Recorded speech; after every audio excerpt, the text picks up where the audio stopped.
Dobar dan i dobrodošli u emisiju Džazira proročica i njezine kašike.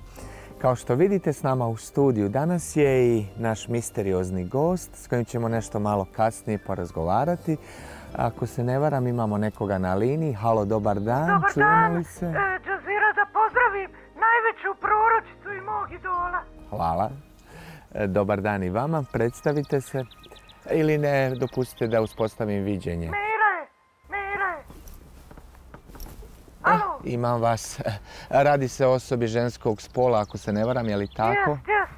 Vi stojite sada u kući svojoj i držite slušalicu u ruci. Jo, kako ste pogodili? Imam jedan problem i ako mogli da mi pomognete. Imam 50 godina, nisam se nikad udavala. Profesore, nemojte mi jesti grah, to mi je rekvizita, imate dole kikirikija. Malo sam ružnija i imam kila viška, lakšu fizičku manu na lijevoj strani, a i nezaposlena sam. Živim kao podstanar s bolesnom majkom. Možete li mi reći od se ja ikad udat? Draga Meiro, znate šta?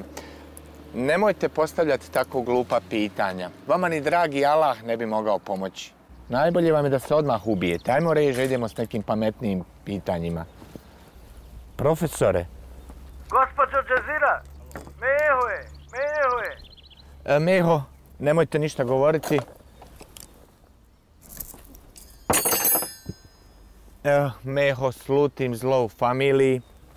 Srednji nož pokazuje bolest. Profesore, ostavite grah.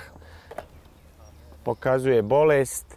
Spremite se na najgore gubitake u familiji. Džazira, Meho, komšija ispod vas, drugog sprata. Samo da vam javim da vam je procurio vodokotlić u kupatlu i poplavio mi je. Jadna mi majka. Pa nema 2 mjeseca kako sam ga promijenila. Sav plafon mi prokisuo. Meho, ostanite na liniji, poslije u režiji doći ću. Profesore, ajmo reklame. Rekla sam nemojte ovaj grah. To mi je rekvizita, imate dole kikirikija.